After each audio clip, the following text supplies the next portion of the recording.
ఓం నమో వెంకటేశాయ. శ్రీవారి ఆలయానికి వైకుంఠ ద్వార దర్శనానికి వచ్చే భక్తులకి విజ్ఞప్తి. డిసెంబర్ 30, 31 మరియు జాన్యువరి 1వ తేదీలలో ఈ టిప్ ద్వారా టోకెన్లు పొందిన భక్తులకు మాత్రమే వైకుంఠ ద్వార దర్శన సదుపాయం ఉంటుంది.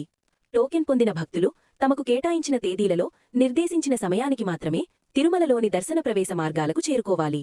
తిరుమల తిరుపతి దేవస్థానం ప్రజా సంబంధాల విభాగం ఎస్వీబీసీ సోషల్ మీడియా ద్వారా ఎప్పటికప్పుడు అందించే భక్తుల రద్దీ సమాచారం ఆధారంగా టోకెన్లు లేని భక్తులు జాన్యువరి 2వ తేదీ నుండి 8వ తేదీ వరకు సర్వదర్శనం క్యూలైన్ ద్వారా వైకుంఠ ద్వార దర్శనం పొందడానికి తమ ప్రణాళికను రూపొందించుకోవలసినదిగా కోరడమైనది.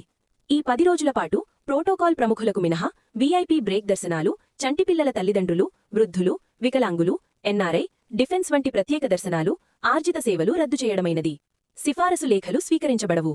అన్ని వర్గాల భక్తులను దృష్టిలో ఉంచుకొని పైన తీసుకున్న నిర్ణయాలను గమనించి భక్తులు సంయమనం పాటిస్తూ శ్రీవారి వైకుంఠద్వార దర్శనాలను చేసుకుంటూ తితిదేకి సహకరించాలని విజ్ఞప్తి చేస్తున్నారు. గోవిందా.